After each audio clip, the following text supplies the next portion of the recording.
Media का positive support बहुत जरूरी है और अगर इंडस्ट्री के लोग अच्छा काम कर रहे हैं तो मीडिया की भी जिम्मेदारी है कि उस अच्छे काम को आम जनता तक पहुंचाया जाए। यहाँ एक साथ शायद पहली बार इतने ऑर्गेनाइजर एक जगह इकट्ठा किया है और उनके लीडर्स को इकट्ठा किया है।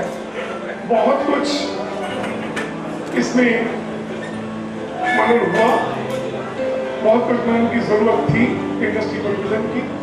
देश का विकास कैसे हो, इस सब का लाभ लेने के लिए इस प्रकार के आयोजन बहुत आवश्यक है। India generates about 60 million tons of trash every year.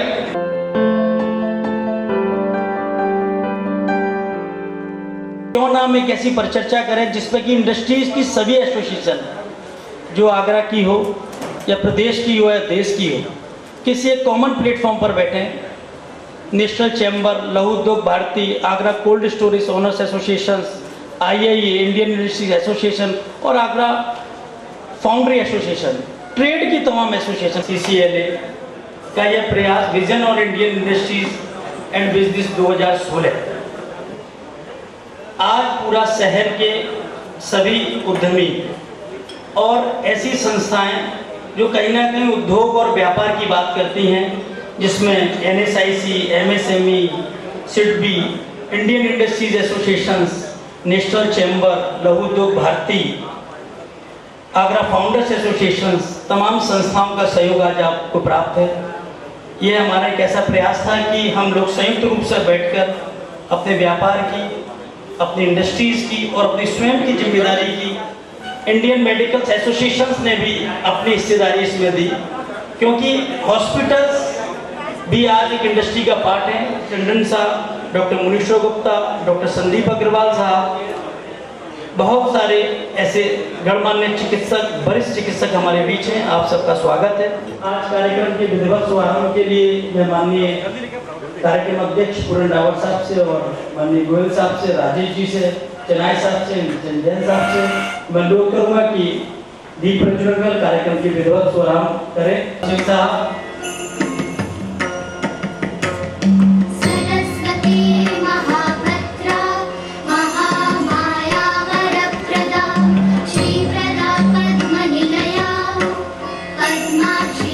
Skill India के दीपक चेन्नई साहब को पुष्प गुच्छ देकर सम्मानित करें। दिलीप जी से अनुरोध करूंगा कि मंच पर एक बार आए प्लीज।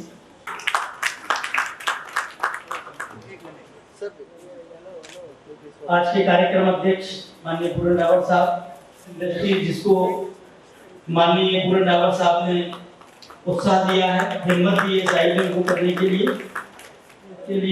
मैं अनुरोध करूंगा अजय जी से, इसकी बड़ी एसोसिएशंस के हमारे अध्यक्ष हैं। आपका सम्मान, स्वागत, एक बार जोरदार तालियां। मैं पुनः आयोजन समिति के चारों लोगों से अनुरोध करूंगा ऐसे राजेश गोयल साहब के स्वागत के लिए कि आपको पुष्प गुच्छ प्रदान करें।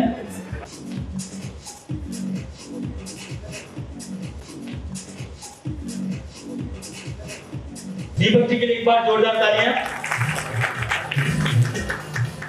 इसी कड़ी में मैं अनुरोध करूंगा कि हमारे बीच क्रेडाई के पूर्व अध्यक्ष चेयरमैन GS पोद्दार साहब हैं, आपका भी माल्यार्पण कर स्वागत करें।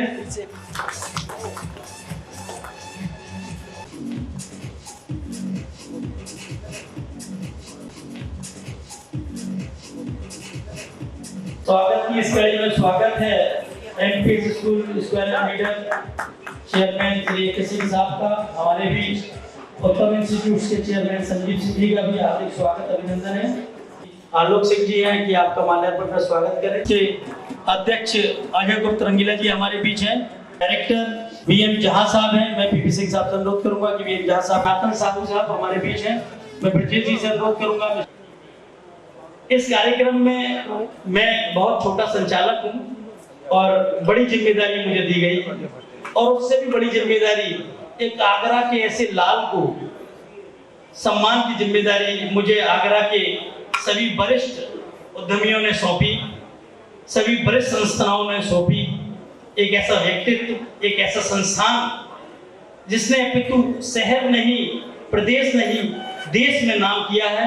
और बड़े गर्व की बात है मित्रों कि वह आगरा का वह परिवार और आगरा का वह प्रयास और आगरा के भाइयों का वह सहभाग इस प्रदेश में, इस देश में, इस शहर में देखने को मिलता है। और मैं निश्चित बता रहा हूं कि मेरे पास वो शब्द नहीं है उनके स्वागत के लिए, आपके स्वागत के लिए, आपके अभिनंदन के लिए, आपके सम्मान के लिए मैं आपको तो आमंत्रित करूंगा। उससे पहले आगरा के उन दिग्गजों को, उन शख्सियतों को, उन संस्थाओं को आमंत्रित करूंगा कि वे मंच पर आए। और आपके स्वागत से पहले उनको मैं बुलाना चाहूंगा।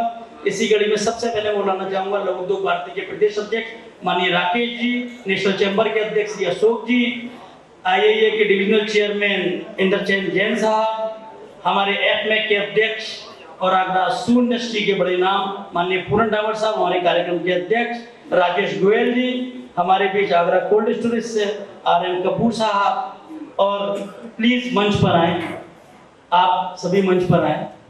मित्रों, मुझे क्षमा करना कहीं भी मुझसे कुछ गलती त्रुटि हो जाए। और हमारे बीच आगरा के वरिष्ठ समाज सेवी माननीय जितिन चौहान साहब और हैं, मैं आप सभी अनुरोध करूंगा कि आप कृपया आए, मंच पर आप भी आए। आपका निश्चित सहयोग आशीर्वाद अपेक्षित है इस संस्था को। बिल्कुल यही बात देखिए, डावर साहब ने बिल्कुल बात कही, कोई भी बड़ा नहीं है, सब बराबर के हैं। और दो शख्सियत हमारे बीच हैं, ZTV से 24/7 से हमारे संपादक बड़े सीनियर जर्नलिस्ट माननीय वाशिंद मिश्र साहब से भी अनुरोध करूंगा कि आगरा के उस लाल का, उस कंपनी का सम्मान में आप भी हमें सहयोग करें। माननीय हमारे आज के मुख्य वक्ता दिलीप चुनाय साहब, प्लीज आप भी। मैं जब उनको आमंत्रित करूं मित्रों तो मंच और सभागार तालियों से गड़गड़ाहट जाए। निश्चित ही उस शख्स का सम्मान हमारे लिए भी गौरव की बात है। PNC इंफ्राटेक के डायरेक्टर चक्रेश जैन साहब, प्लीज आपका स्वागत है। कर्तव्य ध्वनि जब तक बंद ना हो मित्रों तक वो मंच पर ना आ जाए। आपका स्वागत, अभिनंदन, वंदन। आपके ऑनर के लिए आगरा की इंडस्ट्रीज, आगरा के उद्यमी सभी खड़े हैं। और मैं अनुरोध करूंगा माननीय PP सिंह साहब से, देखिए कितने सरल और मधुभाषी और कितने। चक्रेश जी से अनुरोध किया लगातार, लेकिन कई बार इन्होंने मना किया, लेकिन हमारे आतिथ्य को, हमारे सम्मान को आपने स्वीकार। ऐसे सरल सुहृदयी चक्रेश जी, मैं अनुरोध करूंगा RM कपूर साहब से कि आपका माल्यार्पण का स्वागत करें। मैं अनुरोध करूंगा राजेश गोयल जी से कि आपका माल्यार्पण का स्वागत करें। मैं अनुरोध करूंगा इंद्रचंद जैन साहब से कि आपका माल्यार्पण का स्वागत करें। मैं अनुरोध करूंगा गोयल साहब से कि आपका माल्यार्पण का स्वागत करें। मैं अनुरोध करूंगा माननीय जितिन चौहान साहब से कि आपका माल्यार्पण का स्वागत करें। मैं अनुरोध करूंगा राकेश गर्ग जी से कि आपका माल्यार्पण का स्वागत करें।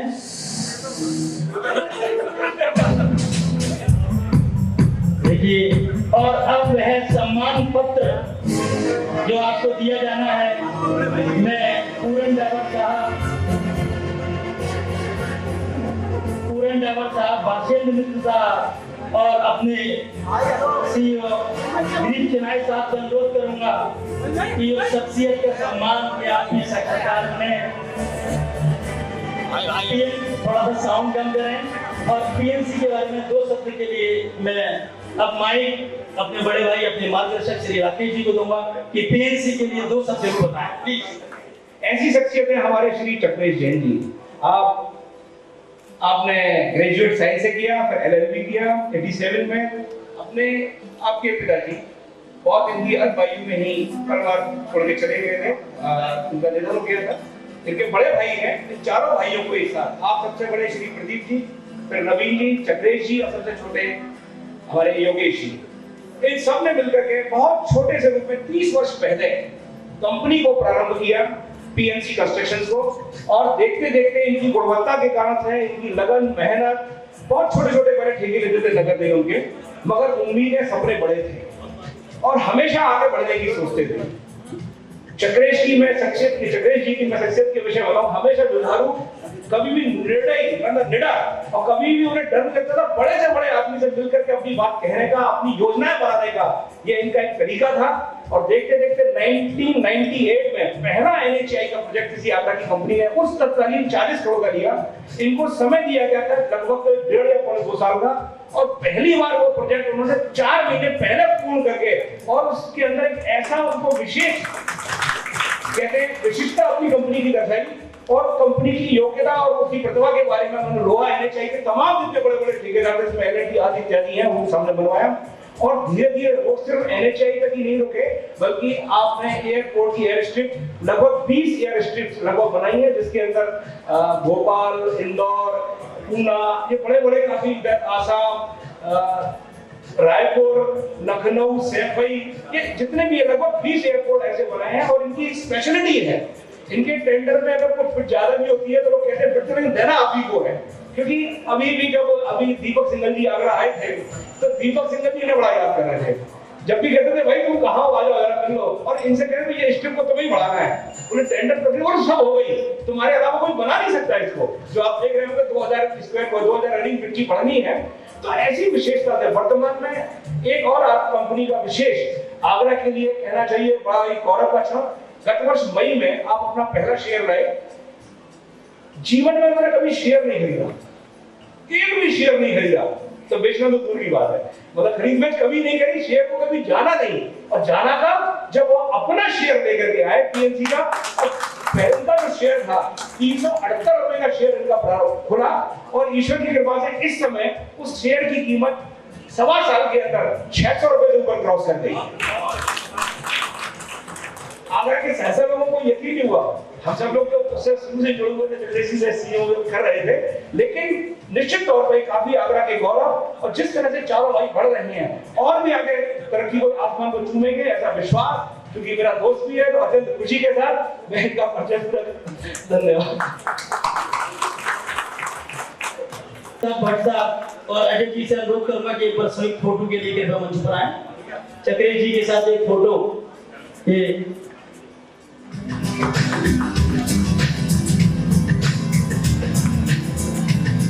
इस कड़ी को आगे बढ़ाते हुए दो शख्सियत हमारे बीच हैं। ZTV से 24/7 से हमारे संपादक, बड़े सीनियर जर्नलिस्ट माननीय वाशिंद्र मिश्र साहब। हम आभारी हैं कि आप लोगों ने मुझे मौका दिया और हम आज आपके बीच में हैं।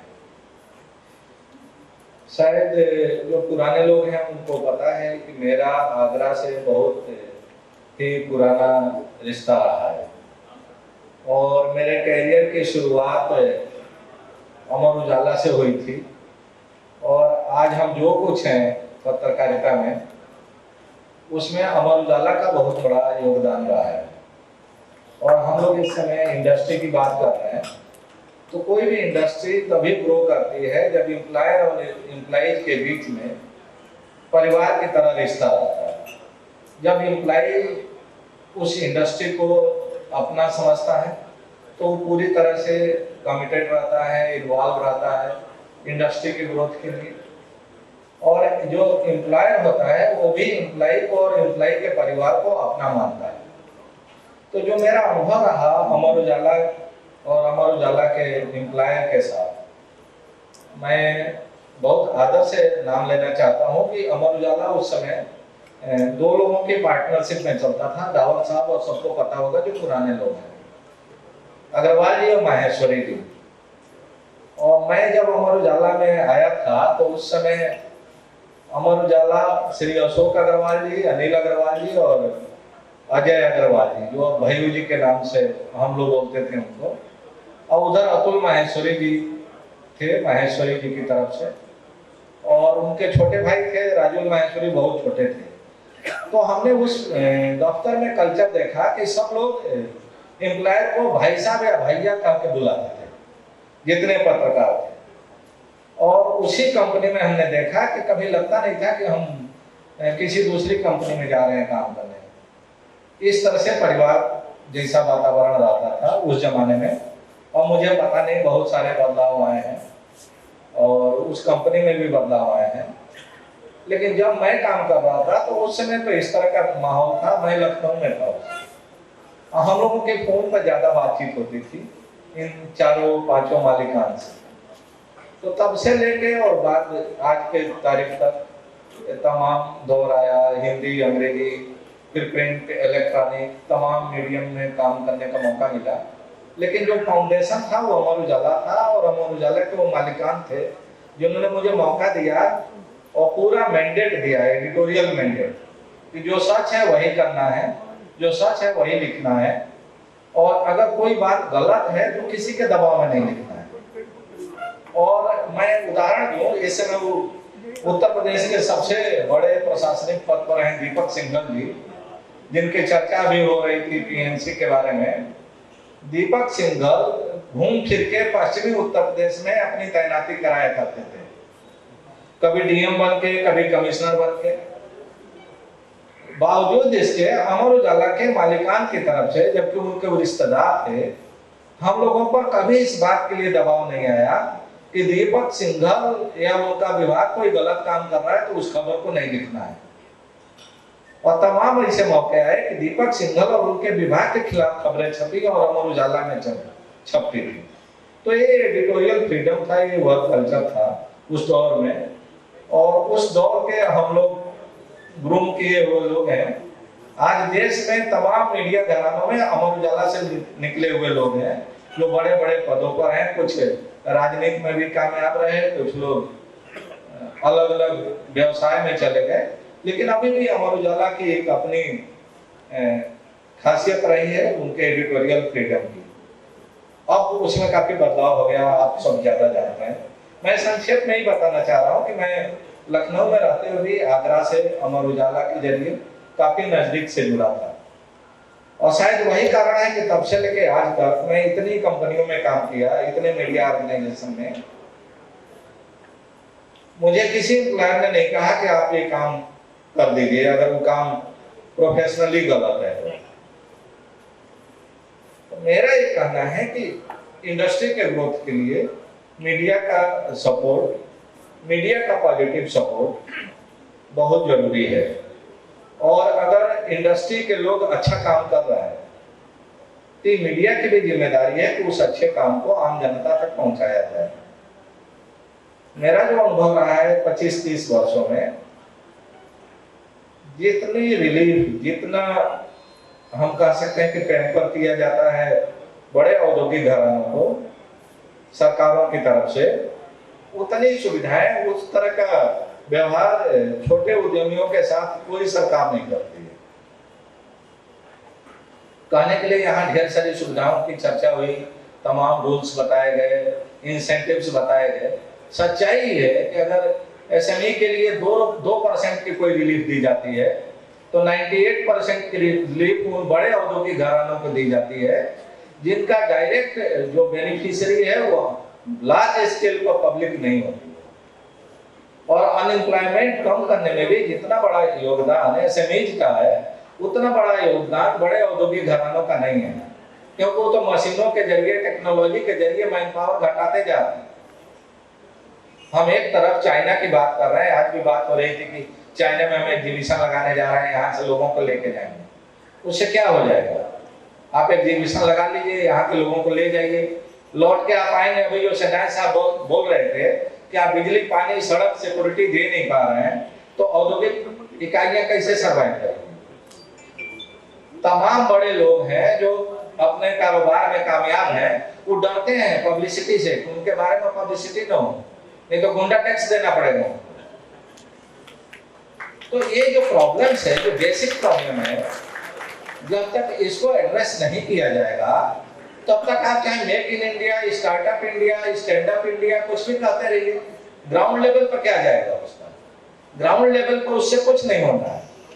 ग्राउंड लेवल पर जाने के लिए, ग्राउंड लेवल पर जो पंडित दीनदयाल उपाध्याय जी का सपना था इंटीग्रेटेड ह्यूमनिज्म का, दरिद्र नारायण की सेवा का, वो तभी सफलीभूत होगा जब हम छोटे इंडस्ट्रीज को, स्मॉल स्केल इंडस्ट्रीज को जो बेसिक सुविधाएं हैं वो मुहैया कराएंगे। और सबसे बड़ी जो आवश्यकता है वो बिजली, पानी, सड़क और सुरक्षा की है, जिसकी तरफ ध्यान ही नहीं जा रहा।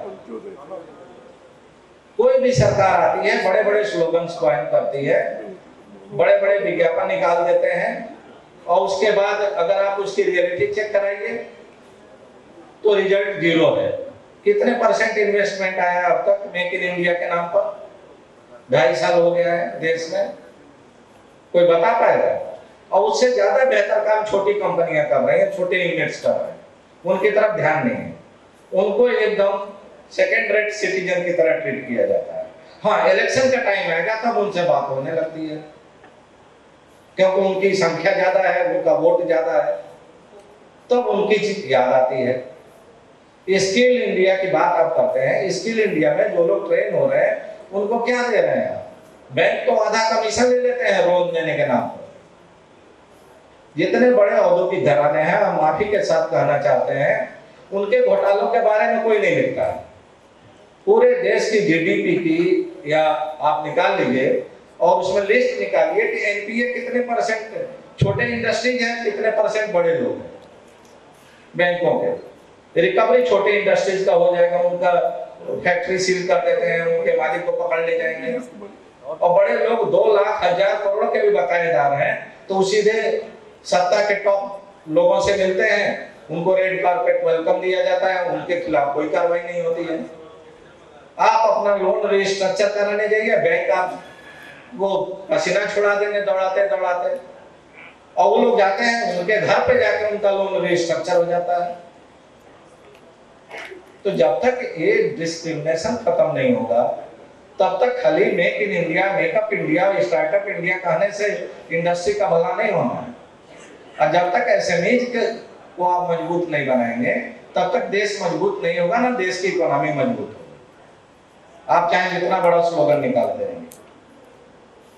तो एक पत्रकार के नाते जो थोड़ी बहुत मेरी समझ थी, मैं कभी व्यवसायी नहीं रहा, मैं उद्यमी नहीं रहा, मेरा लगभग आधा जीवन तो नौकरी करते गुजर गया, बाकी भी इरादा यही है कि नौकरी में ही गुजारना है, क्योंकि बिजनेस करने के लिए बहुत हिम्मत चाहिए और बहुत एडवेंचरस होना चाहिए, और हम लोग नौकरी करने वाले लोग उतना रिस्क ले नहीं पाते हैं। तो इसलिए, लेकिन जितना हम समझ पाए हैं उसके आधार पर हम कह सकते हैं कि ये जो बड़े कॉर्पोरेट्स और छोटे इकाइयों के बीच का जो डिस्क्रिमिनेशन है, वो गैप है, वो कम करना चाहिए। तभी हम अपने देश की अर्थव्यवस्था को, अपने देश के अनएम्प्लॉयमेंट को दूर कर सकते हैं।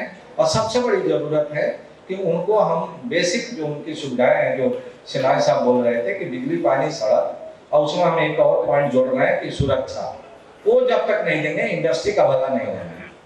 नहीं तो कुछ दिन बाद, इनको अभी हम लोग सम्मानित कर रहे थे कि थोड़े दिन बाद जब इनको लगेगा कि यहाँ सिक्योरिटी प्रॉपर नहीं है तो ये अपना एक ऑफिस दुबई में खोल लेंगे और वहीं रहने लगेंगे।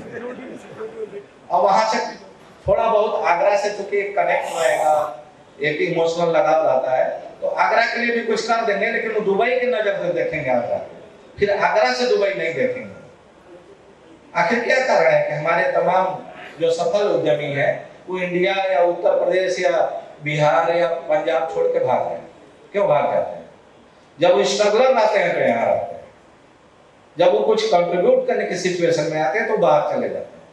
सबसे बड़ी प्रॉब्लम सुरक्षा की, और वो कम नहीं हो रहा है, चाहे सरकार किसी की हो। हम इतनी बड़ी बड़ी बातें सुन रहे थे चुनाव के पहले कि हम इंस्पेक्टर राज खत्म करेंगे। मुझे तो लग रहा है कि पहले से ज्यादा इंस्पेक्टर राज हो गया। इनकम टैक्स विभाग, मुझे नहीं लगता इसमें कोई बचा होगा जिसमें कि आधे से ज्यादा लोगों के पास इनकम टैक्स का ऑटोमेटेड मेल आया होगा या एसएमएस आया होगा।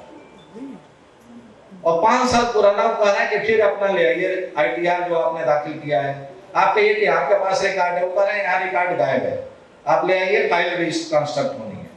रिकंस्ट्रक्शन ऑफ फाइल्स के नाम पर जो दादागिरी और जो एक्सप्लॉयटेशन और एक्सटॉर्शन इनकम टैक्स डिपार्टमेंट कर रहा है वो कोई नहीं कर रहा है। और उस विभाग को और सिंप्लीफाई करने के बजाय देश के वित्त मंत्री से लेकर प्रधानमंत्री तक रोज विज्ञापन छपवा के धमकी दे रहे हैं कि 30 सितंबर लास्ट डेट है, या तो आप डिस्क्लोज कर दीजिए, नहीं तो उसके बाद तैयार रहिए। अरे उसके बाद क्या कर लेंगे आप कुछ नहीं कर पाएंगे। जो उस विभाग के लोग हैं उनकी आमदनी जो 2 नंबर की आमदनी थी 10 गुना बढ़ गई है।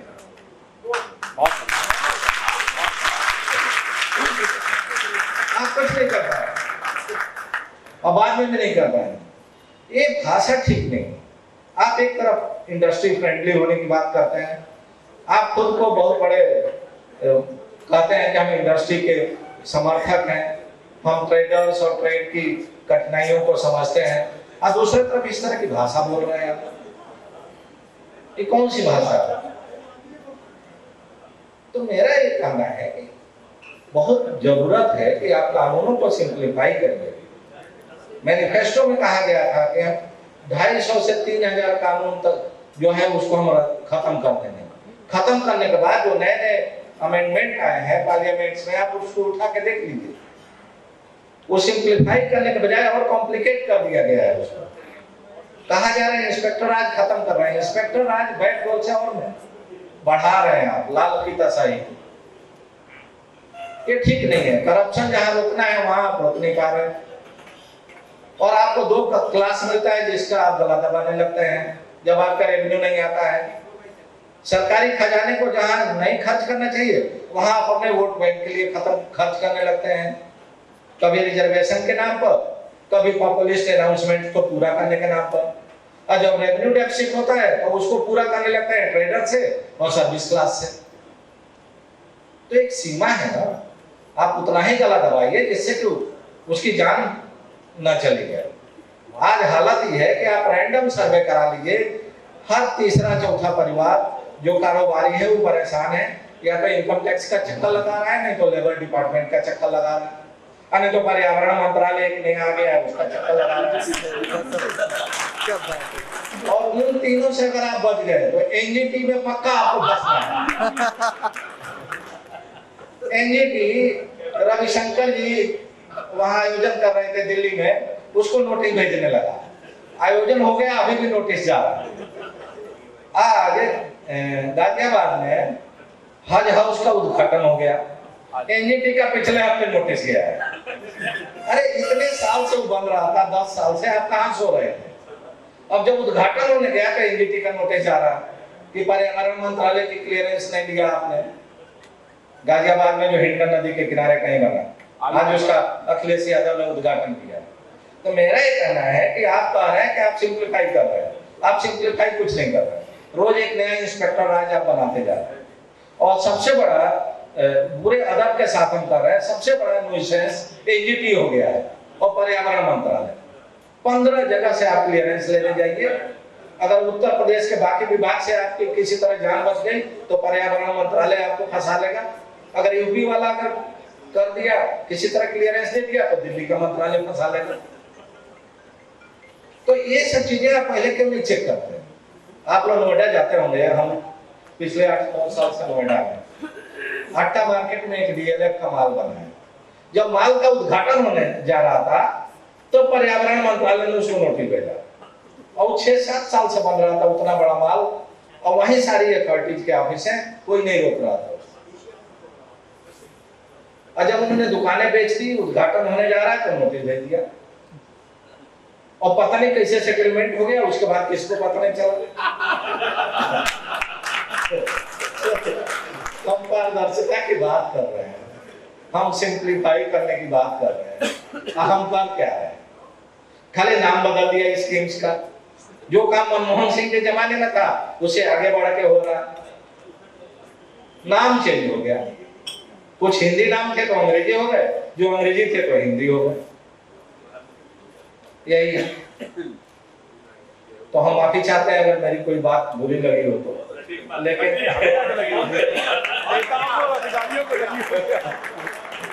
बहुत कम लोगों को पता होगा कि टाटा मेमोरियल कैंसर हॉस्पिटल पूरी तरह एक सरकारी अस्पताल है।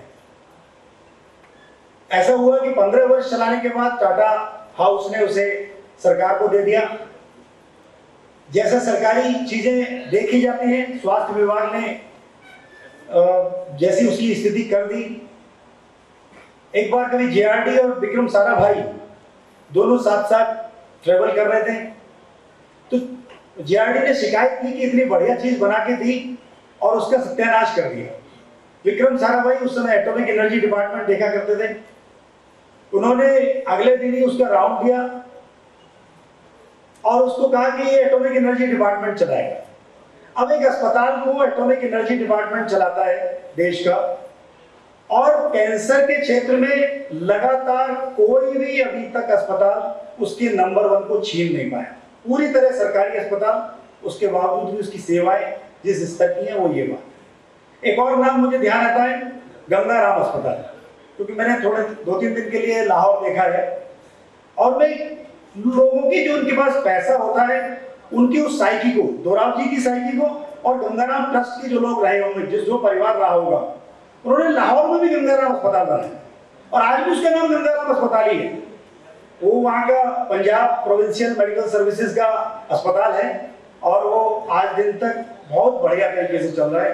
जब वो परिवार बाद में विस्थापित होकर हिंदुस्तान में आया तो उन्होंने यहाँ गंगाराम अस्पताल बनाया। अब रही बात कि वर्तमान में जो सीन दृश्य चल रहा है, कुछ भी हो, जो लोग कहते हैं सरकारी चीजें खराब हो जाती हैं, मुझे लगता है कि अभी भी अगर आप बैंक में चेक लगाते हैं तो परसों के दिन आपको पैसा मिल जाना है।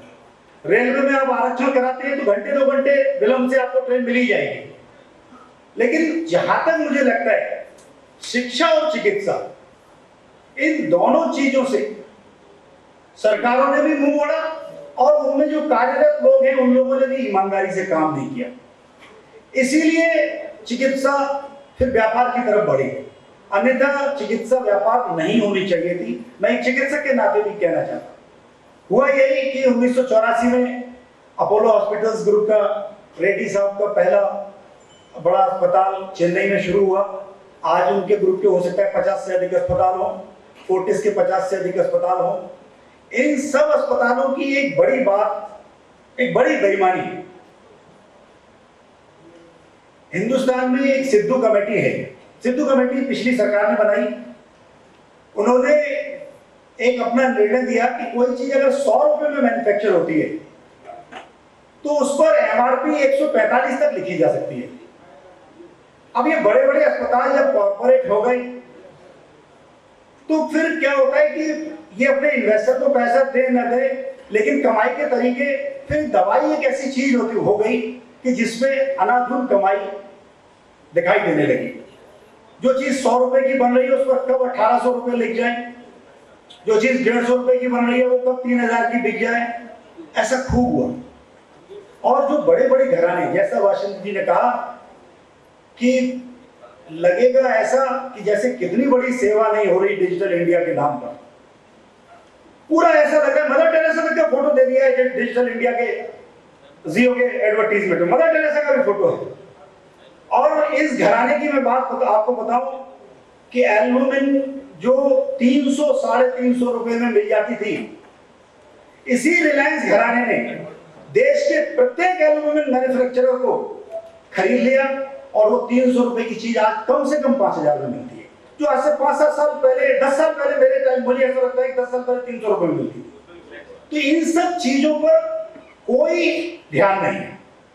जैसा बुराई के लिए नहीं कह रहा, अभी चिकित्सा के सारे क्षेत्र को medical council of India govern करती है। उसको बदलकर एक नया नाम दिया जा रहा है, एनएमसी, नेशनल मेडिकल कमीशन। मैंने आज के अखबार में है मेरा वो लेख, उसमें मैंने लिखा भी है कि उसमें उसके अध्यक्ष हैं मिस्टर पनगारिया और उसमें 5 लोग और हैं। उसमें 5 में एक सीईओ जो नीति आयोग का वो भी है और 4 आईएएस हैं, वर्तमान चिकित्सा सचिव और इससे पिछले चिकित्सा सचिव। और मैंने उसमें कैटेगरिकली लिखा है कि अब ये आईएएस, जैसा वाशिंगटन जी ने कहा कि ना कि हमने कभी कोई अपना काम नहीं किया, सामान्यतः आईएएस भी एक परीक्षा पास करके ही बनते हैं। इनमें से अधिकांश को इस प्रकार का अनुभव नहीं होता कि कैसे छोटी पूंजी से काम शुरू किया जाता है, कैसे बड़ा हो सकता है। अब ये पूरे देश की चिकित्सा के बारे में ये 6 लोग एक आइडिया देंगे, हो सकता है पुराने से कुछ बोरो करेंगे, जो कुछ भी है। लेकिन जैसे हम अमेरिका को लंबे समय से सफल देखते हैं, मुझे हमेशा ऐसा लगता है कि उनकी नीतियां बनाने का तरीका अलग है। जिस क्षेत्र के लिए हम नीति बना रहे हैं उस क्षेत्र का सही मायने में कोई रिप्रेजेंटेटिव उसमें है कि नहीं। अब अगर ये राय भी लेंगे तो डॉक्टर नरेश त्रिहान से लेंगे, वो डॉक्टर रेड्डी से लेंगे, जिन्होंने सैकड़ों करोड़ की जगह 1-1 रुपए में ले रखी। अब ये कैसे कोई अनबाइज्ड राय दे सकते हैं, कैसे सरकार की हम यहाँ नहीं मिलाएंगे। तो इस तरीके की चीजें मैं अपना मत देता हूँ। चिकित्सा क्षेत्र, कंस्ट्रक्शन क्षेत्र और इंडस्ट्रीज के बाद तीसरा सबसे बड़ा एम्प्लॉयमेंट देने वाला क्षेत्र है। और सबसे महत्वपूर्ण बात यह है कि इसमें बाई चॉइस कोई भी नहीं जाना चाहता। किसी को भी जरूरत पड़ती है चिकित्सा क्षेत्र की तो मजबूरी में पड़ती है। वो एग्जीक्यूटिव हेल्थ चेकअप का भी रिवाज इसलिए ज्यादा चल पड़ा क्योंकि कंपनियां पैसे अपने खर्चे में डालने के लिए उनको देने लगी। अन्यथा कोई बाई चॉइस अब किसी भी अस्पताल में नहीं जाना चाहता। तो ऐसे में अस्पताल को इंडस्ट्री कहा जाए कि नहीं कहा जाए, एम्प्लॉयमेंट इसमें बहुत है। इसमें सरकार जो नीतियां बनाए, तमाम बार ऐसा होता है कि हम देश के नागरिक को छोटी छोटी वजहों से चोर बना देते हैं और उसको डरपोक बना देते हैं। और ऐसा ही इस देश में सामान्यतः बहुत लंबे समय से होता आ रहा है। और इस चीज को कैसे खत्म किया जाएगा, क्योंकि मैंने अभी NSIC और MSME की जो बातें सुनी तो मुझे लगा कि ये लोग बहुत बड़ा परिवर्तन ला सकते हैं। लेकिन इन सब की ये सब बातें पता कैसे हो, जिन्हें पता है वो शायद उसका लाभ नहीं ले पाते, या लाभ लेते भी हैं तो घूमने फिरने में चला जाता होगा। देश का विकास कैसे हो, इस सब का लाभ लेने के लिए इस प्रकार के आयोजन बहुत आवश्यक है। इसमें सही मायने में बहुत सारी नई बातें पता लगी। मुझे लगता है कि चिकित्सा को क्षेत्र को मैं अभी भी यही कहूंगा कि एम्प्लॉयमेंट इसमें बहुत है। इसमें मजबूरी में आदमी आता है, उससे उसी तरीके से पैसा लिए जाना होना चाहिए। मैंने जो दो बड़े लोगों के नाम दिए, दोराबजी टाटा का और गंगाराम ट्रस्ट का, क्योंकि इस देश में बेहद पैसा है और लोगों को चिकित्सा एक ऐसा क्षेत्र है जिसमें चैरिटी करनी चाहिए। लोन लेके बहुत चैरिटी नहीं की जा सकती, यह लगभग सत्य है। और मुझे लगता है कि सबसे पर मुझे इतनी बात करनी। धन्यवाद। धन्यवाद डॉक्टर साहब। और बिल्कुल अपने विचारों का मंच है ये और पूरी स्वतंत्रता है, इसीलिए मंच यहाँ सजाया गया है कि सभी लोगों के अपने विचार, क्यों ना हम सब लोग एकत्रित होकर अपने विचारों का आदान प्रदान करें। यही विचार सुनने के लिए जो यहाँ मंच सुशोभित था। और इसी कड़ी में मैं वरिष्ठ चार्टर्ड अकाउंटेंट संजीव महेश्वरी साहब को आमंत्रित करूंगा कि वे आए। एक बार करते तो नीचे उनका जोरदार स्वागत। आप जो सरकार की बहुत सी GST है उसके लिए संक्षेप में हमें बताएंगे, उद्यमियों का मार्गदर्शन करेंगे। माननीय संजीव महेश्वरी जी, आपका स्वागत है। आज के कार्यक्रम का कुशल संचालन कर रहे हैं मनीष जी। आज के इस विजन 2016 कार्यक्रम में उपस्थित आगरा महानगर के उद्यमी, विभिन्न व्यावसायिक क्षेत्रों का प्रतिनिधित्व कर रहे हमारे वरिष्ठ आगरा की जिन्हें मैं कहूँगा शान है, और अनेक आज के कार्यक्रमों के आयोजकों के द्वारा निमंत्रित सभी महानुभाव, मुझे आदेश दिया गया कि GST पर आप सभी के समक्ष कुछ बात कहूँ। जैसा कि आप जानते हैं और विभिन्न समाचार माध्यमों से हम लगातार GST शब्द का बार बार उच्चारण सुन रहे हैं, तो ये तो स्पष्ट हो चुका है कि गुड्स एंड सर्विस टैक्स अब इस देश में संविधान संशोधन की मजबूरी से आगे निकलकर एक वास्तविकता बनने जा रहा है। वर्तमान में संविधान का ये 122वां संशोधन लोकसभा, राज्यसभा और 15 राज्यों के द्वारा पारित हो अब राष्ट्रपति जी के पास उनके हस्ताक्षर होने के लिए ही मात्र अपनी प्रतीक्षा में है। इस GST कानून के इस संविधान संशोधन से क्या हुआ है ये जानना हम सबके लिए बहुत जरूरी है। इस समय स्वतंत्रता के बाद से इस सदी का सबसे बड़ा आर्थिक सुधार कहे जा रहे इस GST में ऐसा क्या है जो हम सभी लोगों को आज जो मुझे समय दिया गया है उसमें जानना चाहिए। साथियों, इस देश में जो हम लोगों का एक संघीय फेडरल स्ट्रक्चर है उसमें कुछ कार्य केंद्र ने अपनी जिम्मेदारी पर रखे हैं और कुछ कार्य राज्यों ने अपनी जिम्मेदारी पर रखे हैं। कुछ टैक्सेस केंद्र लगाता था, जैसे custom duty, excise, service tax, CST के नाम से जानते थे हम, और कुछ राज्यों के अधिकार क्षेत्र में थे जिन्हें VAT, purchase tax, luxury tax, entertainment tax के नाम से जानते थे। ये एक नए प्रकार का टैक्स है जो दोनों प्रकार की सरकारों के द्वारा लगाया जाएगा, यानी कि ये एक नाम का टैक्स केंद्र और राज्य दोनों तरह की सरकारें आपसे वसूलेंगी। तो इसके लिए संविधान में संशोधन आवश्यक हो गया था, क्योंकि एक दूसरे के कार्यक्षेत्र में जाना ये तभी संभव था तब ये संविधान में इसकी व्यवस्था होती है। अब इस संविधान की व्यवस्था संशोधन की हो चुकी है, और इस संविधान संशोधन के बाद इस देश में GST काउंसिल के रूप में सबसे बड़ा कार्य, पहला कार्य किया जाएगा, जो कि इस देश में GST का कैसा कानून हो इसकी चर्चा और इसका को पर अंतिम निर्णय लेगा। GST काउंसिल न सिर्फ कानून कैसा हो, बल्कि इसके अंतर्गत इसमें आने वाले लोगों की अहर्ता क्या हो, इसमें किन चीजों को पूर्णतः मुक्त रखा जाए, इसमें कर की दर क्या हो, और इसका इम्प्लीमेंटेशन किस प्रकार से हो, इसकी सभी जिम्मेदारी इस GST काउंसिल की है। GST काउंसिल एक सरकारी संस्था के रूप में कार्य करेगा, और इसके अंतर्गत इसमें 1/3 मत केंद्र सरकार के पास होंगे और 2/3 मत राज्य सरकारों की जिम्मे पे होगा। GST काउंसिल में जो निर्णय लिए जाएंगे वो सभी के लिए 75% की अनिवार्यता है, यानी कि अगर केंद्र चाहेगा तो वो भी कुछ नहीं कर सकता, और अगर राज्य चाहेंगे तो वो भी अपना निर्णय किसी पर थोप नहीं सकेंगे। लिहाजा केंद्र और राज्य दोनों मिलकर ही इस GST काउंसिल में सभी प्रकार के GST से संबंधित निर्णय करेंगे। ये एक नई प्रकार का, जिस प्रकार से हमारे देश में विभिन्न प्रकार के राजनीतिक दल जो कि राष्ट्रीय भी हैं और क्षेत्रीय भी हैं, जिनकी अपनी स्वीकार्यता बहुत बड़ी नहीं है, ऐसे सभी के द्वारा भी जो राज्य सरकारें चलाई जा रही हैं, वो सब केंद्र और राज्य सभी दोनों प्रकार की सरकारें मिलकर बैठेंगी और तब ही GST के निर्णय हो पाएंगे। ये देश के लिए मुझे लगता है कि बहुत सुखद बात है। जो महत्वपूर्ण बात है वो समझने की कि इस संविधान संशोधन से पहले इस सरकार ने ये बार-बार कहा कि ये देश का सबसे बड़ा आर्थिक सुधार है।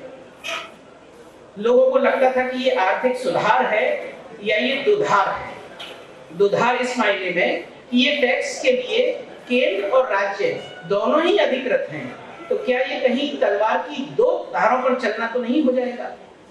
इसके साथ साथ ये भी कहा जा रहा है कि केंद्र के संघीय ढांचे के अंतर्गत इस प्रकार का आर्थिक सुधार लाना ये आम आदमी के हित में है। आम आदमी के हित के लिए इसके लिए ये कहा जा रहा है कि इसमें करों पर करों का जो आरोपण होता है वो नहीं हो सकेगा, और चूंकि पीछे दिए गए सारे कर आगे वसूल किए जाने वाले कर के साथ समायोजित होंगे, इस नाते से इसकी अंततः लोगों पर कर का भार कम आएगा। इस प्रकार के जब बातें कही जा रही थी तो ये भी कहा जा रहा है कि देश पूरा एक होकर सामने आएगा व्यापार की दृष्टि से, क्योंकि राज्यों की जो सीमाएं हैं वो व्यापार की दृष्टि से कोई अर्थ नहीं रखेगी। ये सब बातें कौन कह रहा था? ये सब बातें कह रहे थे सरकार के विभिन्न माध्यम, खुद सरकार। और कौन कह रहा था? इस देश की बहुराष्ट्रीय कंपनियां। और कौन कह रहा था? इस देश के बड़े व्यापारिक मंच। मजे की बात यह है कि देश के मध्यम और छोटे दर्जे के व्यापारिक संघ अभी इस विषय को जानने से ही पता नहीं क्यों दूर भाग रहे थे, और लिहाजा उनका इनका अध्ययन करना और इस बारे में अपनी कोई स्पष्ट राय रखना ये संभव नहीं हो पा रहा था। ऐसे में जब मीडिया सहित सारी जगह ये शोर हो कि GST जो आ रहा है वो सभी के हित में है और आम आदमी के हित में है, तो इसके लिए एक प्रश्न बड़ा अजीब सा उठता है कि भाई ये जो बात कही जा रही है तो आम आदमी के जो हित की बातें होती हैं वो अक्सर आम आदमी की तरफ से भी आती हैं, पर मजे की बात है कि GST के बारे में तो आम आदमी ने कभी सरकार से कहा नहीं। तो फिर अचानक ये क्या हुआ कि आम आदमी के हित की बातें ये सरकार और ये बड़े लोग करने लगे। मित्रों, असलियत में ये दबाव है सरकार के बढ़ते हुए बजट का लगभग 20 लाख करोड़ के आसपास इस साल का बजट है। 16,30,000 करोड़ ही ये सरकार टैक्स के माध्यम से वसूल कर पा रही है। 16,30,000 करोड़ में से भी 42% राज्यों को देना है। लगभग 11-11.5 लाख करोड़ इस सरकार के पास बचता है। 11.5 लाख करोड़ के कर और 20 लाख करोड़ के खर्चे, आप सब यहाँ उद्यमी हैं, समझ सकते हैं कि किस प्रकार की प्रेशर में ये सरकारें हैं। और न सिर्फ ये केंद्र सरकार के पास जनता की आकांक्षाओं को पूरा करने का दबाव है, बल्कि राज्य सरकारें भी उसी में शामिल हैं। इन सभी को ये समझ में नहीं आ रहा कि ये अंततः पूरा कैसे होगा। तब 53 देशों के अनुभव के आधार पर जीएसटी लाया गया है। आपको हंसी आएगी, उस 53 देशों में अधिकांश देश ऐसे हैं जो हमारे आगरा से अलीगढ़ की दूरी में समाप्त हो जाते हैं। उन देशों के अनुभव के आधार पर, अमेरिका नहीं है इसकी सूची में, ऑस्ट्रेलिया नहीं है, साउथ अफ्रीका नहीं है, ब्रिक्स में सिर्फ इंडिया ला रहा है। देश के लिए जब हम बात सोचते हैं, तब स्विट्जरलैंड जैसे छोटे देशों, स्वीडन जैसे छोटे देशों के अनुभव के आधार पर इतने विशाल भूभाग, पूरे विश्व की 1/6 जनसंख्या रखने वाले, विभिन्न प्रकार की जलवायु रखने वाले, भाषा रखने वाले, पहनावा रखने वाले, राजनीतिक सोच रखने वाले, अपनी अपनी सांस्कृतिक जो थाती है उसके लिए बेहद जो प्रयत्नशील लोग हैं, जहां केंद्र और राज्य के बीच में संघवाद है, वहां ये किस प्रकार से जीएसटी लागू होगा और ये किस प्रकार से चल जाएगा, ये बहुत महत्वपूर्ण है। इसके साथ ये बहुत महत्वपूर्ण बात है, इस देश में ये जो नया प्रकार का कर लाया गया है, इसके साथ सबसे बड़ी बात ये है कि इसके लिए कंप्यूटर पर ही आपको सभी जानकारी देनी है। कंप्यूटर पे दी जाने वाली जानकारी के लिए किस प्रकार से छोटे और मध्यम उद्योग उद्यमी, व्यापार करने वाले अपनी सभी व्यवस्थाओं को अपनी पूरी करके रखेंगे। अगर जीएसटी की चेन में से एक भी व्यक्ति ने अगर बिल नहीं काटा, तो ये एक बढ़ी हुई लागत के रूप में आम जनता के ऊपर सामने आएगा।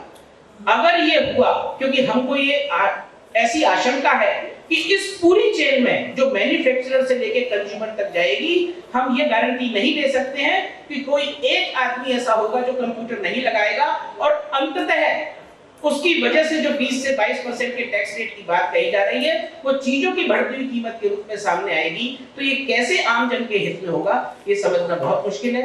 आज के दिए गए समय में बहुत ज्यादा तकनीकी जानकारी मैं आपको नहीं दे पा रहा हूँ। हम सब मिलकर आगरा में मनीष जी के माध्यम से एक ऐसा सेमिनार रखें, जिसमें घंटे 2 घंटे इसी विषय पर चर्चा करें, किस प्रकार से ये हमारे लिए फायदे का है, किस प्रकार से हमको इसकी चैलेंजेस और अपॉर्चुनिटी को ध्यान में रखना है, किस प्रकार से हम इसका सामना करने के लिए अपने को तैयार करेंगे और अंततः इस देश की जो मंशा है उसे उद्यमी की भी मंशा बनाएंगे और जनता को सही मायनों में सही जीएसटी के रूप में सामने लाएंगे। इन सब बातों के साथ मैं यही अपनी बात समाप्त करता हूँ। धन्यवाद संजीव सर। हमारे बीच राजेश गोयल जी, कोल्ड स्टोरेज एसोसिएशन के, आपने बहुत ज्यादा काम कोल्ड पर किया है। आपने एक ऐसा काम, एक इतनी बड़ी एग्जीबिशन और इतनी बड़ी सेमिनार आगरा शहर में की थी, जिसका पार्टनर कंट्री हॉलैंड था। देश नहीं, अब विदेशों में भी अपनी सहभागिता को सुनिश्चित, अपनी टेक्नोलॉजी को सुनिश्चित करा रहे हैं। ऐसे राजेश गोयल जी का स्वागत। धन्यवाद, सभी को नमस्कार। वैसे तो एमएसएमई का जो दर्द मिश्रा जी ने बता ही दिया सारा, तो इससे अच्छा और कोई बता नहीं सकता है। शायद एक एमएसएमई वाला हिचकता, डरता, लेकिन आपने इतना बोल्ड तरीके से सब बता दिया। तो जो सरकारों की जो जितनी भी स्कीम चल रही है, वो सब ईज ऑफ डूइंग बिजनेस पे चल रही है। आधा पैसा टैक्स में दे दीजिए, आधा सिक्योरिटी में लुटवा दीजिए, ईज ऑफ डूइंग बिजनेस खत्म हो गया, पैसे खत्म हो जाएगा आपका। 50% टैक्स चला जाएगा 30 सितंबर तक, नहीं तो वो धमकी के चक्कर में ले जाएंगे। 50% आप सड़क पे लुट जाएंगे, तो ईज ऑफ डूइंग बिजनेस खत्म, पैसे खत्म, रह क्या जाता है हमारे पास। इतना मुश्किल हो गया है व्यापार करना। सभी डॉक्टर्स भी बैठे हैं, ये कहते हैं सुबह दौड़ो, दोपहर में व्यापार दौड़वाता है, शाम को परिवार की आवश्यकता पूरी करने के लिए दौड़ता है। दौड़ते दौड़ते रात को सोता है तो नींद नहीं आती है। और फिर भी कहते हैं कि वजन बढ़ रहा है, दौड़ो। इतने डिपार्टमेंटों की दौड़ है एमएसएमई के लिए, इतने डिपार्टमेंटों की दौड़ है, फिर भी डॉक्टर साहब कहते हैं कि ब्लड प्रेशर बढ़ गया है, दौड़ो। तो इसलिए मेरे ख्याल से तो साहब मिश्रा जी, अगर आप अपनी चैनल के माध्यम से एमएसएमई का कोई कार्यक्रम आयोजित करा लें हर महीने या 20 दिन में, और उसमें आप एमएसएमई वाले कुछ इकट्ठी होकर अपनी समस्याएं अगर अपनी प्रदेश और केंद्र सरकार तक पहुंचा दें, तो फिर शायद कुछ हमारा लोगों का भला हो जाए। जितनी भी पॉलिसी आती है, आज सोलर पॉलिसी आई है, सभी इंडस्ट्री वाले, कोल वाले लगे हुए हैं सोलर लगाएंगे। अभी मेरे को कल ही कोल वाले ने बताया कि आज जो दक्षिणांचल है वो लोग सैंक्शन नहीं दे रहे हैं सोलर लगाने की। उसमें बाबू भी कह रहा है 50 से, अभी तो हमारे हाथ से सब चीज चली जाएगी। वो एक सैंक्शन देने में इतना परेशान कर रहे हैं, और ये चीजें सरकार जानती है, पैसा ऊपर तक जा रहा है, लेकिन एक एमएसएमई वाले को इतनी परेशानी हो रही है। जो भी पॉलिसी का वो अनुसरण, चाहे वो केंद्र सरकार की हो या प्रदेश सरकार की हो, जिसका भी वो अनुसरण करना चाहता है, उसको यहीं के डिपार्टमेंट के लोग पूरा नहीं करने देते हैं। बहुत मुश्किल है आज एक व्यापार चलाना। एक एमएसएमई वाले से पूछिए, वो परचेज मैनेजर भी है, सेल्स मैनेजर भी है, जनरल मैनेजर भी है, कॉर्पोरेट में तो तरह तरह के मैनेजर होते हैं। उसका सारा समय एक कम से कम एमएसएमई जो भी उद्योग चल रहा है, आगरा में 90% एमएसएमई है, यहाँ पर कोई बड़े उद्योग तो है नहीं। टीटीजेड में स्ट्रिंजेंट नॉर्म्स लगे हुए हैं, टास्क जोन में कोई काम नहीं हो सकता। जो इंडस्ट्री लगी हुई है उसमें कोई डेवलपमेंट नहीं है, वो बेचारे बड़ी मुश्किल से अपनी गुजर बसर कर रहे हैं, और उसमें भी रोज धमकियां। अब 30 सितंबर नजदीक आ रही है ना, तो जब खुलेआम बात हो रही है, तो कुछ डिपार्टमेंटों की ये भी आ रही है कि भाई इतना अगर पैसा पहुंच जाए तो कुछ व्यापार बच जाएगा, नहीं तो देख लो 31 सितंबर के बाद, मतलब वही 45% यहाँ।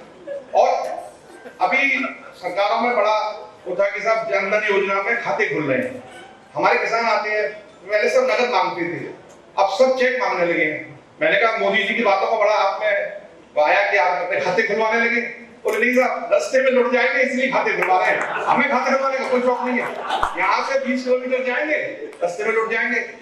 बड़ी स्पेशल गाड़ियां चलती है हमारे हाईवेज पे, बुलेरो, महिंद्रा की ऐसी छोटी मोटी गाड़ी चलती रहती है, सवारी 10 रुपए सवारी, वो बैठाते ही उससे पैसा लूट लेते हैं और फिर धक्का मार के उस गाड़ी से फेंक। ऐसे हमारे मतलब रोज केस होते हैं हमारे।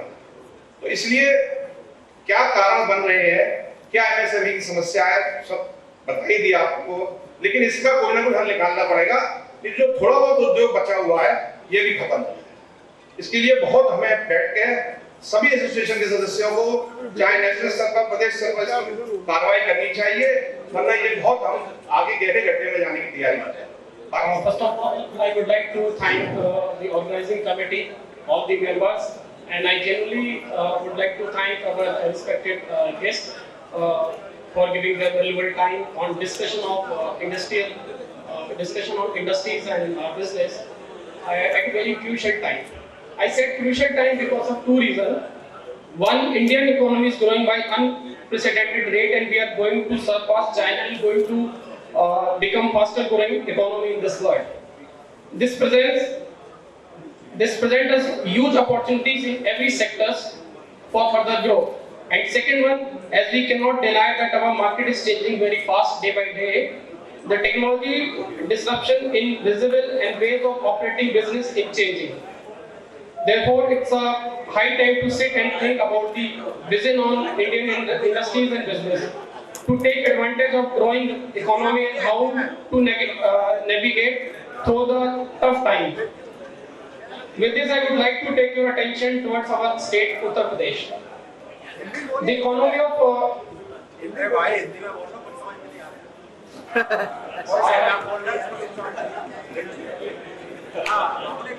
पहले मैं इंग्लिश में जितना है कवर कर देता हूँ शॉर्ट में, देन आई विल मैं हिंदी में बताऊंगा। The economy of Uttar Pradesh is mainly agrarian, and the performance of the agriculture and allied activity determines the growth rate of the state. However, in recent years, the growth in the industrial and services sector of the state has picked up. Industrial sector accounted for 21.2% of the GSDP during financial year 2014. Growth in the industrial sector stood at an average of 5% during financial year 2007 and 2014, while that of services sector at 9% during the same period. Although the state has seen a contribution growth in the agriculture and power infrastructure. The major hit has been real estate, contributing more than 6% of the growth of Indian economy. Emerging as one of the top realty market, Uttar Pradesh attract investors from across the globe. As UP Housing and Development Board has cut the rate of interest for cheap housing, costing up to Rs 25 lakh. With this move, the board plans to make buying a house in city more attractive and convenient for 20,000 home buyers. It is believed that the rate of interest has been reduced to match the corresponding offers of home loan by government bank. While the interest rate for home costing up to Rs 10 lakhs has come down from 10.3% to 9.3%. So I'll come on next point, that is investment in Agra and Uttar Pradesh. The FDI in this sector is 100% through the automatic route and there are no hassle involved. Also, this sector is ever involving the growth prospects are great. Agra is also known for magnificent handicrafts. Brass ware and carpets from Agra are renowned all over the world. Carpets of good quality and variety are available here. It is also renowned for its jewelry, jerrys, embroidery works. These works are most sought after worldwide, and this is one sector that offers lots of scope and promise for investors. The leather industry is also an important sector.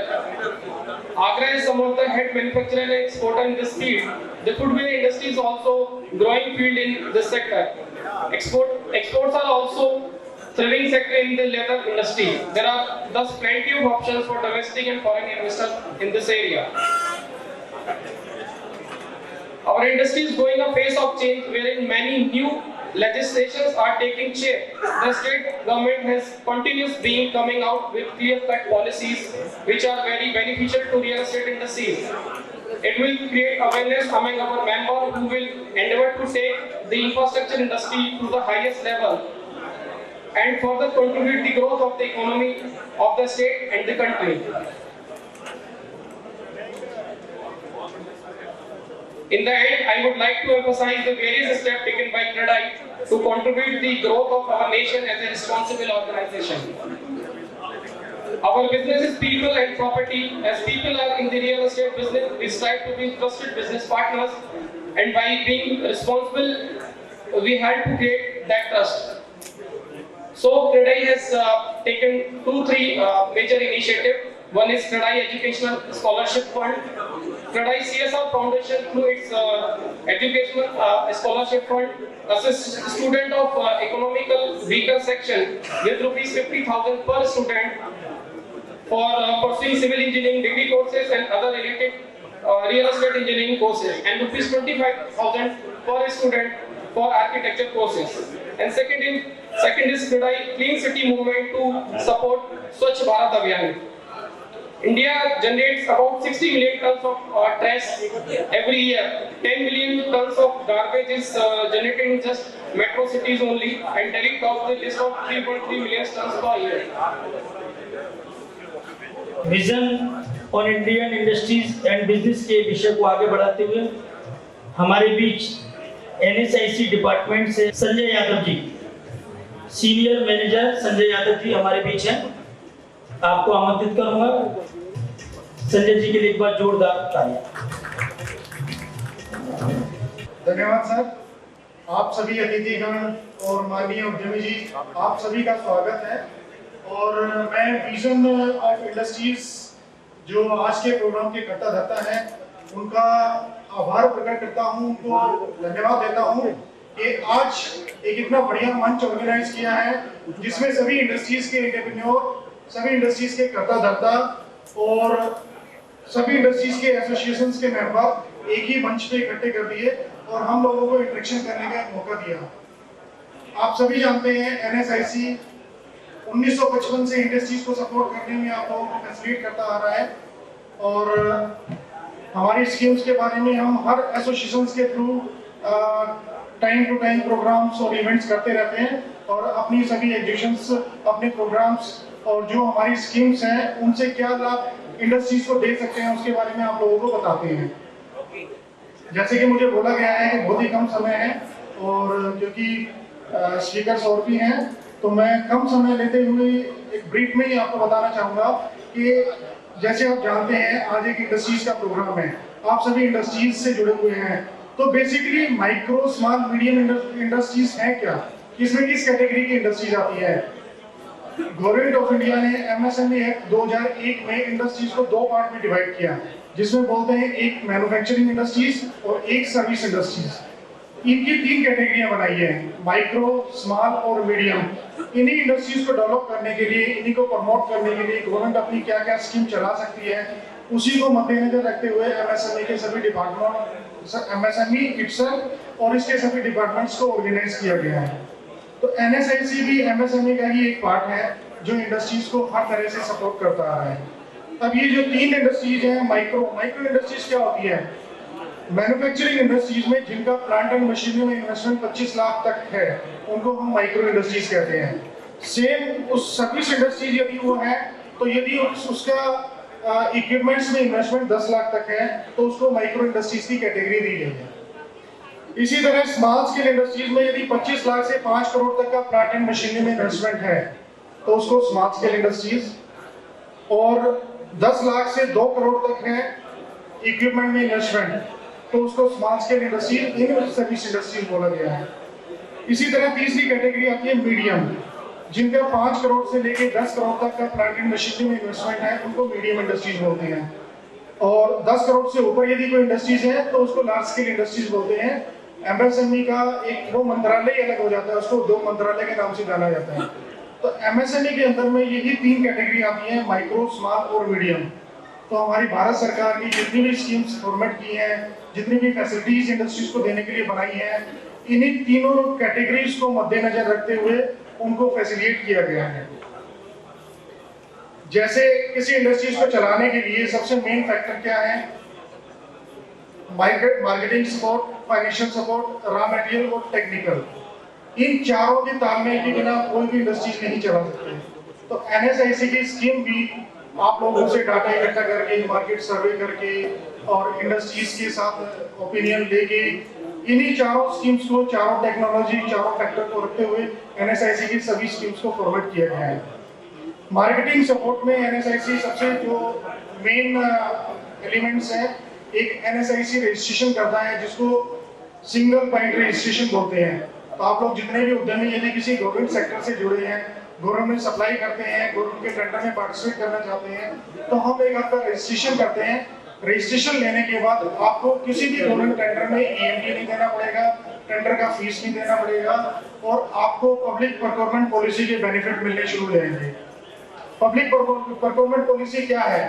देखिए, government of India ने एक industries को, small scale industries को develop करने के लिए एक बहुत अच्छी स्कीम, बहुत अच्छी योजना आप लोगों के सामने रखी है, जिसको हम पब्लिक प्रोक्योरमेंट पॉलिसी बोलते हैं।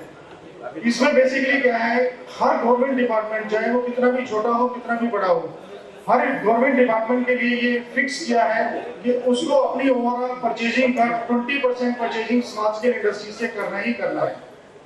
और ये स्मॉल स्केल इंडस्ट्रीज कैसे सर्टिफाई होंगी?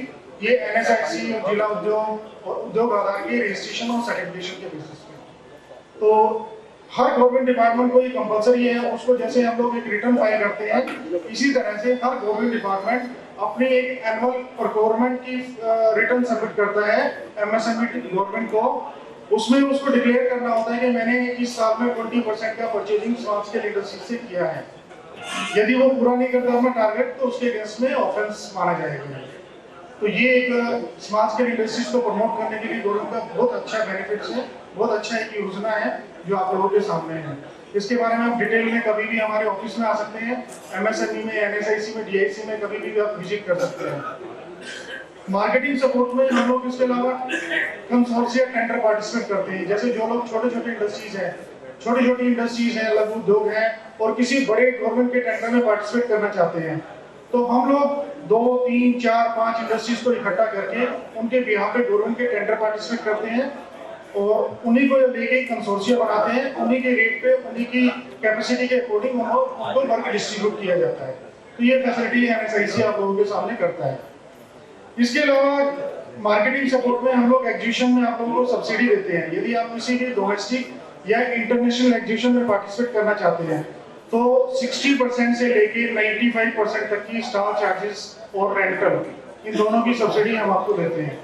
अभी आज एक बहुत अच्छा मौका है हमें आप लोगों को ये जानकारी देने का कि NSIC चाइना में 10 से 12 अक्टूबर को एक एग्जीबिशन ऑर्गेनाइज कर रहा है जिसमें स्टॉल रेंट बिल्कुल फ्री है, आने जाने का किराया बिल्कुल फ्री है, सिर्फ एक डेकोरेशन के नाम से जिसमें आपको स्टार को डेकोरेशन करके और जो भी अरेंजमेंट है नेसेसरी अरेंजमेंट किया है उसका एक नॉमिनल चार्ज 12,000 रुपये रखा है हमने। सिर्फ 12,000 रुपये में आप लोगों को फ्री ऑफ कॉस्ट 4 दिन चाइना की एग्जीबिशन में पार्टिसिपेट करा सकते हैं। तो जो लोग उद्यमी इंटरेस्टेड हैं जाना चाहते हैं आप लोगों का वेलकम है। NSIC MSME ऑफिस में कभी भी आके आप बहुत सिंपल एक प्रोसेस है उसके थ्रू आप जा सकते हैं, इसमें कोई चार्जेस नहीं है, कोई पैसा नहीं है। इसी तरह से आप किसी भी डोमेस्टिक एग्जीबिशन में जाना चाहते हैं तो हम उसमें 60% से लेकर 95% तक की सब्सिडी देते हैं। अब इस साल में देखिए हम लोगों ने इस फाइनेंशियल ईयर में करीब 52 स्मॉल स्केल इंडस्ट्रीज को जो आगरा से बिलोंग करती है अलग अलग सेक्टर की, हैंडीक्राफ्ट है, शूज हैं और दुनिया केबल इंडस्ट्रीज है, 52 इंडस्ट्रीज को हमने एग्जीबिशन में पार्टिसिपेट कराया है। कुछ इंडस्ट्रीज को हमने फॉरेन भी भेजा है 4-5 इंडस्ट्रीज को और कुछ अभी पाइपलाइंस में है जो हमारी आने वाली एग्जीबिशन में जाना चाहते हैं। तो एक फैसिलिटीज है गवर्नमेंट की तरफ से आप लोगों को, आप इसका फायदा उठा सकते हैं। इसी के बाद मैं आगे बढ़ूंगा रॉ मटेरियल में। रॉ मटेरियल एक बहुत अच्छा कंपोनेंट है इंडस्ट्रीज को सपोर्ट करने के लिए, इंडस्ट्रीज को आगे बढ़ाने के लिए। तो रॉ मटेरियल में देखिए हम लोग क्या करते हैं, जैसे इंडस्ट्रीज की कोई डिमांड होती है, किसी क्लस्टर की डिमांड होती है कि हमें ये रॉ मटेरियल चाहिए और मार्केट में हमें अवेलेबिलिटी मिल नहीं पा रही इसकी, तो हम लोग क्या करते हैं सभी इंडस्ट्रीज की डिमांड लेके एक मार्केट सर्वे करते हैं। सर्वे के बेसिस पे जो मैन्युफैक्चरर है उस मैन्युफैक्चरर के साथ हम एक लार्ज स्केल पे कॉन्ट्रैक्ट साइन करते हैं, एक MOU साइन करते हैं आप लोगों की डिमांड को इकट्ठा करने में। तो उसमें हमें क्या बेनिफिट होते हैं, एक तो गवर्नमेंट की तरफ से हमें ज्वाइंट पार्लियामेंट्री कमेटी की रिबेट मिलती है जो एक फिक्स अमाउंट होता है करीब 400-500 रुपये पर मैट्रिक टन। जैसे स्टील के केसेस में हमें 550 रुपये पर मैट्रिक टन का मिलता है। तो आप कोई भी steel authority of India, RINL, NALCO, Balco का एल्युमिनियम, कॉपर इस तरह का कोई भी प्रोडक्ट यूज करना चाहते हैं करते हैं, यदि वही प्रोडक्ट आप NSIC के थ्रू लेंगे तो आपको एक तो 550 रुपये की रिबेट मिलेगी पर मैट्रिक टन, जो सेल का या RINL का रेट है उसी इनवाइस के ऊपर। इसके अलावा हमारे जो हैवी स्केल के MOU हैं उनके जितने भी बेनिफिट्स हैं वो सारे बेनिफिट्स आपको ट्रांसफर होंगे।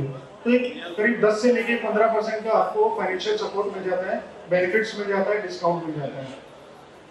इसी तरह रॉ मटेरियल परचेज करने के लिए जैसे किसी भी इंडस्ट्रीज के लिए फाइनेंशियल का क्राइसिस रहता है, फाइनेंशियल की रिक्वायरमेंट रहती है, तो हम लोग बैंक गारंटी के अगेंस्ट में रॉ मटेरियल परचेज करने के लिए पैसा देते हैं जो बैंक से सस्ता पड़ता है, तुरंत होता है और ईजी होता है। ये एडिशनल सपोर्ट है, जैसे आप लोग फंड बेस्ड लिमिट एग्जॉस्ट कर देते हैं या आपकी लिमिट बनी हुई है बैंक से, लिमिट बढ़ नहीं पा रही है या कोई कारण है कि आपका इनास नहीं हो पा रहा बट फंड की आपको रिक्वायरमेंट है, कोलेटरल आपने बैंक को दिया है, तो बैंक से रिक्वेस्ट करके आप अपनी नॉन फंड बेस्ड लिमिट बनवा सकते हैं। उस फंड को हम मैटेरियलाइज करके आप लोगों को फाइनेंशियल सपोर्ट दे सकते हैं। तो ये हमारे मार्केटिंग और फाइनेंशियल सपोर्ट है। इसी तरह NSIC टेक्निकल सपोर्ट में 2 तरह से आपकी हेल्प करता है। नंबर 1, आप अपने इंडस्ट्रीज की रेटिंग कराना चाहते हैं तो रेटिंग आप किसी भी रेटिंग एजेंसी से खुद कराइए जो कि RBI से अप्रूव है। वो रेटिंग एजेंसी आप लोगों से सिर्फ 25% ही क्लेम करेगी, बाकी 75% NSIC उनको सब्सिडी देगा। इसके अलावा हमारे इंक्यूबेशन, ट्रेनिंग और टेक्निकल सेंटर्स हैं जहाँ पे आप कोई भी नई इंडस्ट्रीज लगाना चाहते हैं, कोई कोर्स करना चाहते हैं, उसके बारे में जानकारी, उसके बारे में आपको अवेयरनेस, प्रैक्टिकल, थ्योरेटिकल सब तरह की जानकारी आपको दी जाती है। इंटरनेशनल एग्जीबिशंस की मैं बात कर रहा था, जैसे मैं चाइना की आपको मैंने बताया, चाइना के अलावा हमारी आने वाली एग्जीबिशंस हैं जो लोग मेटल इंडस्ट्री से जुड़े हैं, कोरिया मेटल इंडस्ट्रीज है, कोरिया मेटल वीक होता है हर साल है, तो ये 19 से लेके 22 अक्टूबर को साउथ कोरिया में एग्जीबिशंस है, बहुत अच्छी लार्ज स्केल की एग्जीबिशंस होती है। इसमें जो एंटरप्रेन्योर जाना चाहते हैं उनको हम 60% से लेके 95% की सब्सिडी अप फ्रंट पे देते हैं। मतलब आपको सिर्फ आपका जो कंट्रीब्यूशन है जैसे 25% सिर्फ वो आपको पे करना है, इसके अलावा कुछ नहीं पे करना। आपका स्टार बुक है, आप जाइए, इन्विटेशन वीजा आपको मिलेगा, आप एग्जीबिशन में अपने प्रोडक्ट को डिस्प्ले कीजिए और वापसी में आके जितना भी आपका एयर फेयर लगता है उसका 85% NSIC के साथ इमीडिएटली क्लेम कर दीजिए। ऐसे एक इनोवेशन टेक्नोलॉजी फेयर है मॉरिशस में, ये 18 से लेकर 20 नवंबर तक है टेक्नोलॉजी फेयर। जो लोग इसमें जाना चाहते हैं उनका निमंत्रण है, वो लोग इन्वाइटेड हैं। ऐसे ही एक सोलर कनाडा, जो लोग सोलर इंडस्ट्री से जुड़े हैं, कनाडा में एक टोरंटो में एग्जीबिशंस है 5 से लेकर 6 दिसंबर, आप उसमें पार्टिसिपेट कर सकते हैं। पेरिस में एक एग्जीबिशन है मल्टी प्रोडक्ट का प्लस इंजीनियरिंग सब कॉन्ट्रैक्ट, ये 6 से लेकर 9 दिसंबर तक की इंटरनेशनल एग्जीबिशंस हैं। तो लोग जो इस एग्जीबिशन में पार्टिसिपेट करना चाहते हैं उनका वेलकम है, उनका स्वागत है। तो इसी तरह से हम लोग इंडस्ट्रीज को अपनी स्कीम्स के थ्रू, जो हमारे पास एक फैक्टर्स हैं, जो हमारी स्कीम्स बनी हुई है, फॉरवर्ड की हैं, उसके थ्रू आप लोगों को फैसिलिटेट करते हैं। जो लोग NSIC के साथ जुड़े हुए हैं वो तो फायदा इसका उठा ही रहे हैं। जो लोग जुड़ना चाहते हैं, बहुत सिंपल प्रोसेस है, आइए NSIC में, कोई चार्जेस नहीं है, कोई मेंबरशिप नहीं है। जिस स्कीम की आप जो फायदा उठाना चाहते हैं वो आप डायरेक्टली उठा सकते हैं।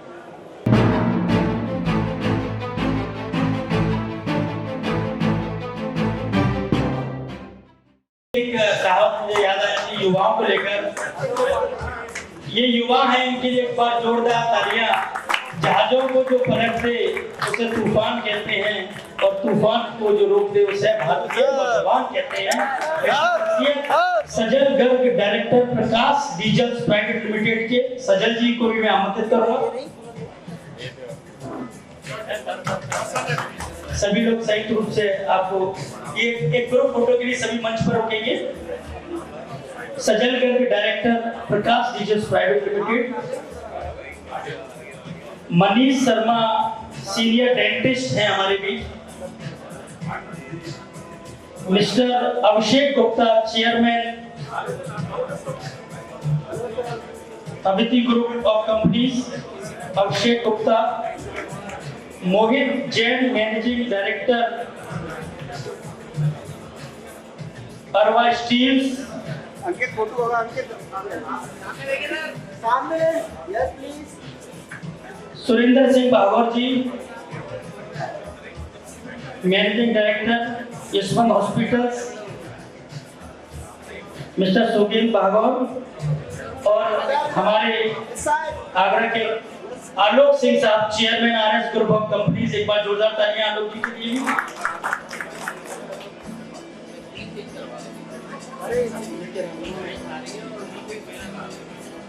मृदुल सारस्वत जी, संजीव सिंह चेयरमैन उत्तम इंस्टीट्यूट ऑफ मैनेजमेंट स्टडीज के संजीव सिंह जी को भी आमंत्रित करूंगा। अजय गुप्त रंगीला जी G&G एंटरप्राइजेज, जिन्होंने IT के क्षेत्र में काफी काम किया है। और प्लीज एक ग्रुप फोटो के लिए यही मंच पर रुकेंगे। संजीव सिंह जी, सौरभ लांबा जी, आलोक सिंह जी, अंकित जैन, सजल जी, मनीष शर्मा, अभिषेक गुप्ता, अजय गुप्ता रंगीला जी, मोहित जैन, सुरेंद्र सिंह भागवत साहब, अभिषेक सिंगल जी, मृदुल सारस्वत जी, आप सभी का स्वागत है। एक ग्रुप फोटो के लिए सभी लोग मंच पर उपस्थित रहेंगे। और डावर साहब का सजेशन है कि जो बढ़ते हुए हैं वो वास्तव में उभरे और ऊपर ही रहें, लेकिन नई फोटो की अपनी एक बाध्यता है। आपके विचार हमारे तक पहुंचे उसके लिए धन्यवाद। जनरली शुरुआत करते हैं कि dignitaries on the dais and dignitaries of the dais, but आज क्या सोच समझ करके आयोजकों ने डायस नहीं बनाया, क्योंकि जितने भी यहाँ लोग बैठे हैं पूरे सभागार में अपने आप में एक डायस है। सारे अपने आप अपने क्षेत्र के लीडर्स हैं, और जो संस्था का नाम भी है जो आज इसे ऑर्गेनाइज करने जा रही है, this is corporate council of leadership and awareness. यहाँ एक साथ शायद पहली बार इतने ऑर्गेनाइजेशन को एक जगह इकट्ठा किया है और उनके लीडर्स को इकट्ठा किया है।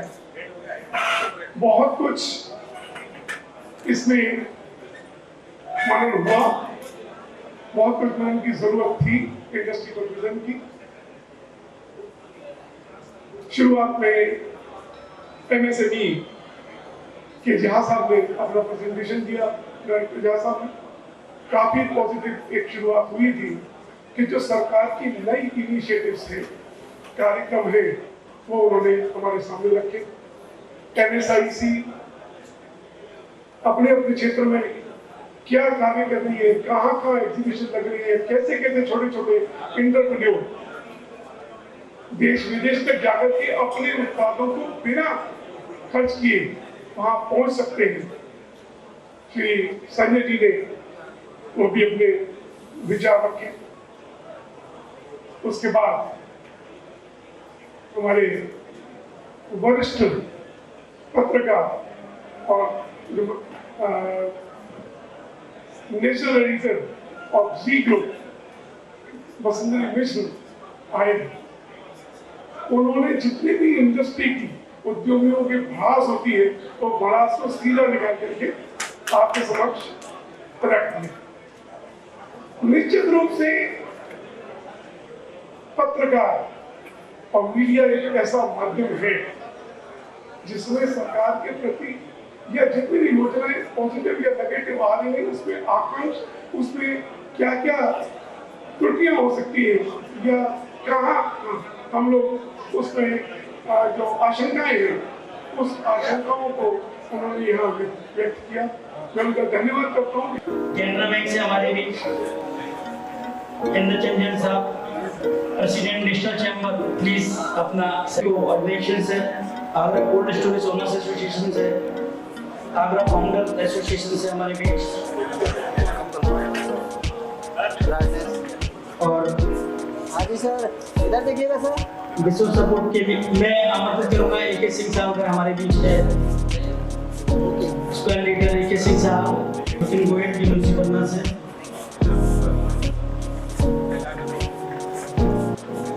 सनातन साहू साहब डायरेक्टर सेंट्रल फुटवियर से।